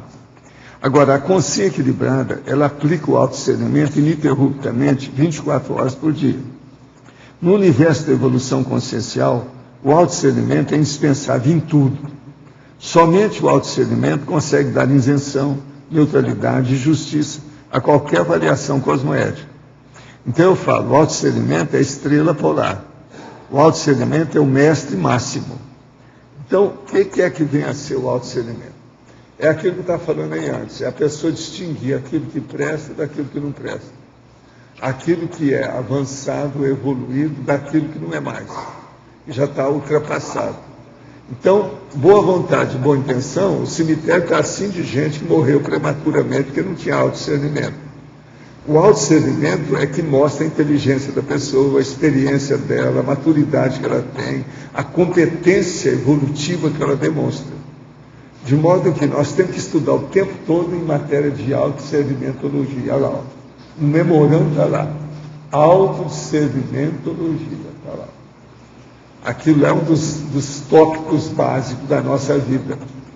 E outra coisa, o povo fala pouco em discernimento, porque a maioria ainda não tem discernimento. Quando a pessoa começa a ter discernimento maior, ela começa a falar mais daquilo. Agora, vocês olham na ciência, nas escolas, nos esportes, raramente você vai ver uma pessoa usar a palavra discernimento. No entanto, discernir é a coisa mais importante que tem em tudo que a pessoa faz. Sem isso, como é que ela vai poder evoluir? Agora, o esforço, todo o processo de evolução diz respeito ao esforço da pessoa. É a tendência dela, a dedicação que ela tem, vamos dizer, o planejamento, a organização, a disciplina. O que ela faz com isso? Isso aí é o esforço. Agora, esse esforço, ele é básico. E outra coisa, ele tem que mostrar inteligência. Então, é muita gente desperdiçada. Tem muito talento, às vezes trabalha demais, mas rende pouco. Por quê? Às vezes não tem discernimento. Ela não sabe escolher o que é o prioritário, aquilo que devia vir na frente, aquilo que é mais importante que o resto. Então, essas coisas mais relevantes são esquecidas pela pessoa de modo geral. É isso aí que a gente insiste com as pessoas. Vamos estudar o processo de discernimento, ver o prioritário, ver o que é evolutivo, ver o que é que você pode ajudar mais as pessoas. Então, pense bem se a sua vida não tem desperdício. Se você não está uma pessoa desperdiçada. É muita gente desperdiçada que tem por aí afora. Pense nisso. Sem discernimento, o desperdício toma conta da pessoa e ela perde energia, companhia, tempo, oportunidade, vida. Isso é difícil. Professor, no DAC, na página 4, o senhor coloca sobre a linologia. E fala sobre o nível de lininina, né? O senhor poderia ampliar mais um pouco sobre isso? O problema todo é o seguinte, na vida nossa, vida humana, a coisa mais importante que tem, do ponto de vista de manifestação para a evolução, é o processo da energia. Essa energia, ela se baseia, ou ela é baseada, ou ela é o fulcro, é a essência de todos os parafenômenos que existem. E esses parafenômenos, então, eles são baseados na energia, e a energia mais evoluída que tem é justamente aquela que começa a ficar mais densa, que a gente chama de ectoplasma, que diz respeito às células do corpo humano da pessoa. Então, o que se passa? A essência desse ectoplasma que existe na natureza por todo lado é a lignina. Lignina é a substância que segura, por exemplo, o talo de uma árvore, a haste, o tronco, a ficar ereto e duro. É essa substância que segura aquilo. Por exemplo, você não acha esquisito? Como é que uma árvore cresce? O que é que tem ali que segura ela? Tem alguma coisa. Ela tem algum negócio que coloca ela ereta, firmona. Você está entendendo? E em relação a gente, né? É a lignina. Agora, então, veja, a lignina seria a base da ectoplasmia, da botânica, da vida vegetal. Entende? Nós somos derivados dessa vida vegetal. Por quê? O princípio consciencial começa primeiro na botânica, depois na zoologia, depois na hominologia, que somos nós. E depois tem a consciência livre, que a gente não sabe como é que fica isso, tal, etc. Então, a lignina, ela é básica dentro do processo da nossa vida. É isso que eu tento mostrar, fazendo aí essas coisas que nós estamos mostrando, todas essas coisinhas bonitinhas, certinha, vaso, planta, folhagem, flor, canteiro, que nós estamos mostrando aí fora. Agora, já obtivemos algum êxito, pelo seguinte, o cara da Rede Globo teve aí e falou que nessa redondeza toda, eles estavam fazendo filmagem em todo lado, não viram lugar nenhum que tivesse tanta flor igual aqui. Ele falou até que quer voltar aqui para ver as coisas. E para entender isso, porque ele se sentiu bem com o tanto de flor, os pomares que nós temos, os gramados que a gente tem, entende? Esses pequenos bosques que nós temos, tudo aqui, todo lado. E outra coisa, Foz é fora de série nisso, porque tem o verde o ano inteiro. Aqui nunca perde o verde. O verde aqui é a terra do verde. Nós chamamos que é a capital do verde. Eu mesmo escrevi um artigo agora que estou falando isso. A capital do verde é Foz do Iguaçu. Então, você está entendendo o que é a lignina. Agora, aquilo que eu estava falando aí, por exemplo, a pessoa frágil que gosta da florzinha pequena. O cara que é fortão que gosta da florzona grande. Você está entendendo? Isso tudo tem lignina no meio, a relação da consciência com o processo da ectoplasmia. Agora, outra coisa. Se você começar a estudar a ectoplasmia, um dos bons exercícios que você pode fazer é procurar ter contato com o processo de uma árvore viçosa para você absorver a energia dela. Isso também tem a base da lignina na ectoplasmia. Nós chamamos isso de fitoectoplasma. Fito quer dizer vegetal, é da botânica, é da árvore, etc. Então, o fitoectoplasma, você começa a sentir quando vem de uma árvore, quando ela esteja muito viçosa. Aquilo vem para você. Então, por exemplo, agora, nós temos aí em Foz a mangueiras. A mangueira em tudo quanto é rua. Até dentro da rua, no meio do passeio, está cheio de mangueira, e tudo cheio, está tudo carregado. E vocês vão olhar que o sol aqui do lado de lá. Nós mesmos estávamos mostrando aí para ela que tem uma série, por exemplo, de lugares que você vai aqui, a maioria das ruas de Foz. Você vai olhar que tem mangueira carregada e tudo que está voltado para lá, à tarde, tem mais manga do que o outro lado. Está entendendo? Por causa do sol. Agora, veja, tem mangueira, mas assim, está carregada, é uma loucura. Os caras têm que evitar nessa época os bichos que tem, gato, cachorro, porque as mangas, se elas são muito grandes, cai e machuca o bicho. Tem que evitar os carros porque fica tudo amassado. Eles aqui mesmo estão tendo dificuldade, que tem uma mangueira lá onde é que guarda os carros lá perto da casa. Entende? Minha mulher mesmo está tirando o carro, de vez em quando ela não deixa aí. Entende? Tem que ser fora. Se ficar debaixo, as mangas às vezes são desse tamanho. Tem manga do tamanho da cabeça de uma pessoa, vocês têm que lembrar isso. E Foz agora, nós estamos em plena safra da manga. É uma loucura o que tem de manga. Agora, a melhor manga que tem nessa área toda não é aquela espada, não. É outra, sabe? É a palmer que é a melhor. Agora, se você pegar a palmer e cortar em tira e depois assar, é uma loucura. Entende? É o melhor prato que tem de sobremesa para mim, né? Que eu acho é a palmer assada. É o massa, a manga assada. Então, veja bem, estuda lignina. A gente tem que pensar nessa situação toda. Agora, o que eu vejo é o seguinte: se você tiver mais experiência com árvores, você vai sentir bem com isso. Agora, chega aí fora e olha. Tem aquelas, por exemplo, orquídeas que nós estamos colocando aí. Uma das orquídeas é aquela que parece a falena, é a Phalaenopsis. Ela tem a Phalaenopsis normal e tem uma orquídea Phalaenopsis. Aí tem uma aí fora. Na hora que você sair, olha à esquerda, aquela que está pintadinha. Aquela tem energia demais, é uma flor pequena. Aí você nota a energia. Você está entendendo? Ela exala energia. Então isso tudo é lignina. A gente tem que entender isso aí. A base do processo é lignina. Agora, hoje aqui em Foz e aqui no CEEC, nós temos material para estudar isso tudo. Agora, tem que lembrar, vaso, flor, grama, arbusto, árvore, fruto, quer dizer, tem que ter árvore frutífera nisso, você vê também. Árvore frutífera, por exemplo, a acerola tem energia demais. É só chegar perto que a pessoa nota. Situação impressionante de acerola. Agora, tem umas que tem fruto demais. Depende do que é. Por exemplo, a mora, a figueira. Esses dias, por exemplo, eles pegaram a figueira e deu uma caixa de figo. Ainda tem alguns figos lá em casa até agora. Ele não conseguiu comer tudo. Agora está uma beleza, porque aqui tem figueira demais. Figueira, amoreira, isso tem todo lado aqui, mangueira. Agora, em Foz, a árvore que tem mais das coisas que eu tenho visto expostas é a mangueira. Então, atualmente, quando vocês andam na rua, fica olhando. Olha o tanto de mangueira carregadinha. É impressionante. E cuidado, hein, para passar debaixo. O negócio lá destaca. Não é uma jaca, mas às vezes tem umas são desse tamanho. Aquilo pode machucar uma pessoa assim.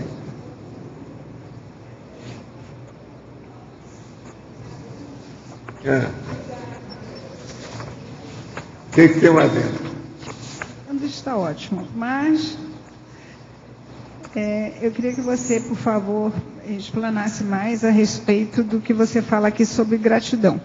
Há sentimentos que somente existem com atributos mentais. Nós já estivemos falando isso. Por exemplo, a gratidão não é um sentimento simples, porque se a pessoa não tem memória, ela não tem gratidão. Então é necessário ter um atributo mental em certos processos de emoção da pessoa, senão não funciona. Então a gratidão é um sentimento, uma condição de alto nível e ela é super sofisticada.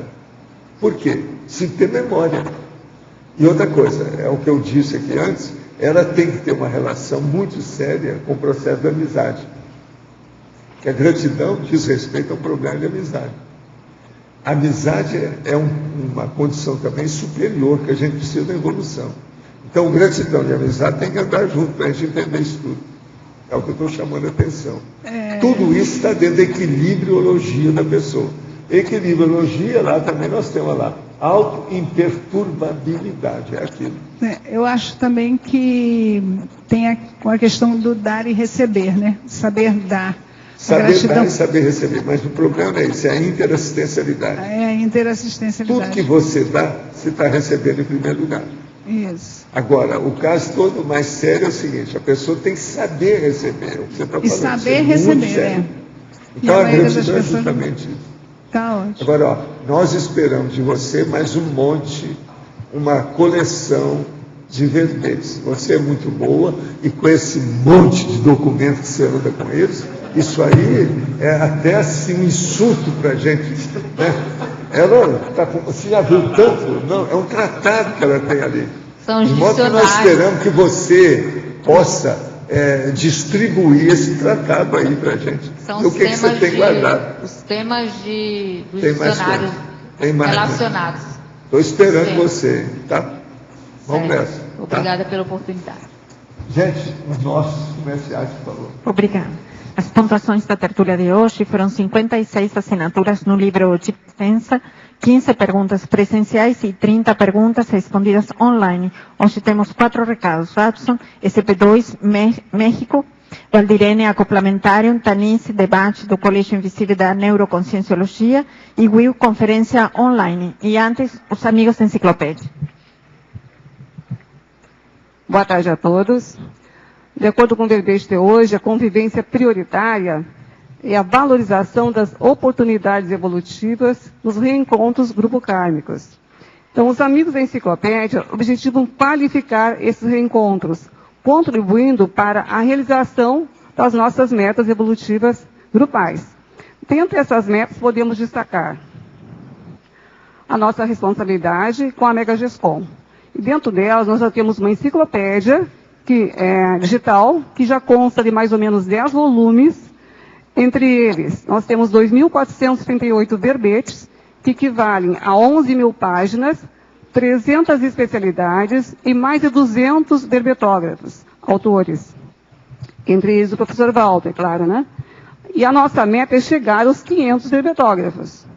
Temos também a acessibilidade total da Conscienciologia, ou seja, a mundialização da Enciclopédia da Conscienciologia. As tertúlias são transmitidas gratuitamente pela internet com o programa Amigos da Enciclopédia. Temos também um banco de dados onde, pela primeira vez na história humana, um grupo de consciências deixa registrado uma série de noções, né, a respeito da ciência Conscienciologia, ou seja, a própria enciclopédia, né? E isso foi confirmado, corroborado pela Sirenona Monja, que falou isso ao professor Valdo no ano de 2011. Temos também a cláusula pétrea da Maxi Proex, ou seja, todos intermissivistas são comprometidos com a enciclopédia da Conscienciologia. Também temos a proposição de uma PREIC, que é a PREIC da bibliotografia, que atualmente está em fase de estruturação. Então, o programa Amigos da Enciclopédia é um mecenato tarístico e interassistencial, cujo compromisso é tornar essa evolução única para todos nós. Então, aquele que ainda não é amigo, mas tem interesse em ser, pode fazer a sua inscrição ou ainda renovar aquela que estiver vencida, junto à recepção do CAEC. Pode ser pelo telefone 45 3525 2652 ou ainda pelo site www.enciclopediadaconscienciologia.org. Venha participar dessa oportunidade evolutiva. Buenas tardes a todos. Estou aqui em nome da IAC, Academia Internacional da Consciência, para convidá-los para o segundo ECP2 na Cidade do México. A todos os que estão presentes, aos que estão em casa, esse ECP2 será nos dias 28 de fevereiro, 1 e 2 de março, agora de 2003. Então, para começarmos o ano fazendo já um ECP2, renovando nossas energias em contato com todos os amparadores, eu convido a todos para interagir com esse Holopensene da língua espanhola, esse Holopensene da Cidade do México, e participar desse ECP2 que ocorrerá na Cidade do México. Após o ECP2, nós teremos uma imersão retrocognitiva e de sensibilização energética na própria Cidade do México e vizinhanças, com a presença dos professores Wagner Alegrete e Nancy Trivelato. Até o dia 10 de janeiro, agora, próxima semana, estamos com preços ainda promocionais. Então, aqueles que tiverem interesse em nos acompanhar até o ECP2 e essa imersão energética no México, por favor, entre em contato pelo e-mail brasil@iacworld.org. Repito, brasil@iacworld.org. Ou pelo telefone 45-8404-5923. 45-8409-5923. Muitas graças a todos e nos vemos em México. Boa tarde a todos. O convite é para o curso acoplamentário, que acontecerá nos dias 18 e 19 de janeiro, no CAEC, com os EPICONs Félix Wong, Luiz Gonçalves e Ana Luísa Rezende. E a temática será pacificação íntima. Este acoplamentário terá a duração de 2 dias, tendo início na sexta-feira, dia 18, às 7h30 da manhã, e o término às 20h30 de sexta, e no sábado tem início às 7 horas da manhã, até às 17 horas. E no domingo todos podem participar do curso avançado de redação conscienciológica com o professor Valdo. Para a inscrição destes cursos é na recepção do CAEC ou maiores informações e inscrição através do telefone 45 3525 2652. Obrigada.